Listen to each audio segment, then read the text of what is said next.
Yeah, so Late Shift was actually the first kind of Wales interactive game I played.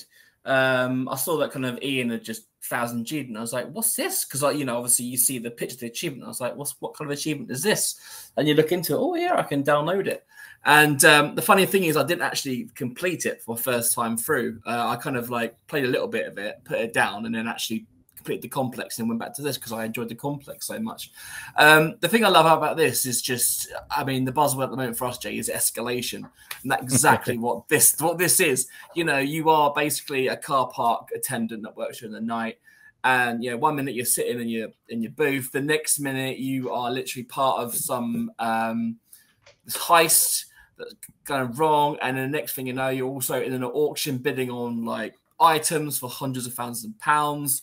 And then you're chased off by the mob, and this is the one where I'm not sure about the bunker, but on this one there is so many different endings that you can kind of end up with, and it's just a really good time. This one, it's quite short as well, so I think it only takes about an hour, I think, maybe to get through one playthrough. So if you wanted to explore every single kind of ending, then you can.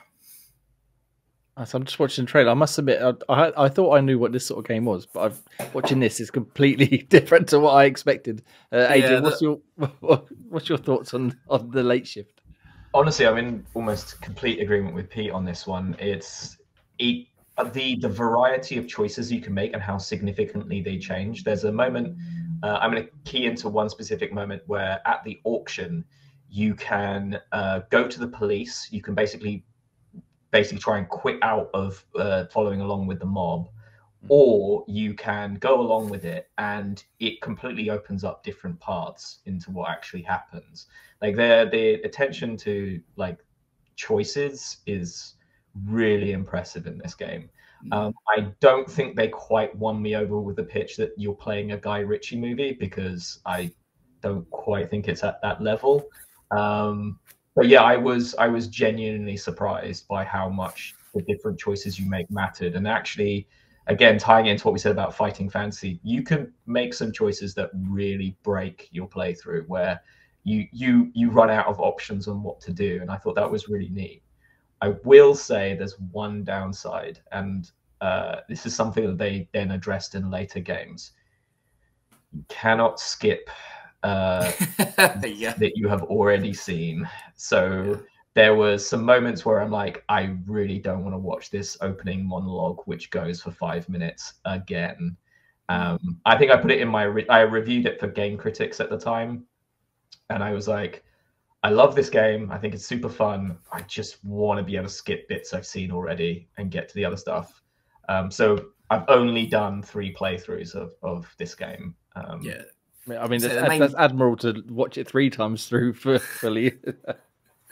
Well, the thing is, for me, I think I just set it going and went off and did something for an hour while the big cutscene played. I think that's what I did. I think there's a bit before you go to a museum or something, and it is literally like a 20-minute cutscene. And I was like, do you know what? I'm just going to go off and do something and come back. But for me, I think one of the downsides of me in this is the main character. I don't know, it might happen in real life. I don't know. I've never experienced it myself, but he seemed to be, obviously I mentioned he was basically just a car park attendant, right? He seemed to fit into the whole gangster heist thing quite easily. I was like, well, he seems a bit comfortable here. That was the only thing, whereas, some kind of random guy who's all of a sudden a master heist person. That was the only thing that kind of dragged it down for me. Maybe it's just the guy's too good of a bloody actor, but that's the only kind of negative side for me, really. I do think it is also worth highlighting. I don't know whether it was a choice of the performance or a choice of the writing, but the main character does, in one of the angles, end up in a Chinese restaurant where the guy that they talk to, I mean, I don't want to speak to this, but I felt secondhand embarrassment for kind of the portrayal of the Chinese restaurant owner, with them like not pronouncing their R's and L's in a way that I just felt like was unnecessary. That's the only other thing that I would say was a negative on that game. Was it a little bit less sensitive perhaps than it should be? Yeah, again, it felt like a choice that was made somewhere, and I'm wondering whether it was the actor themselves that made that choice or whether it was in the script.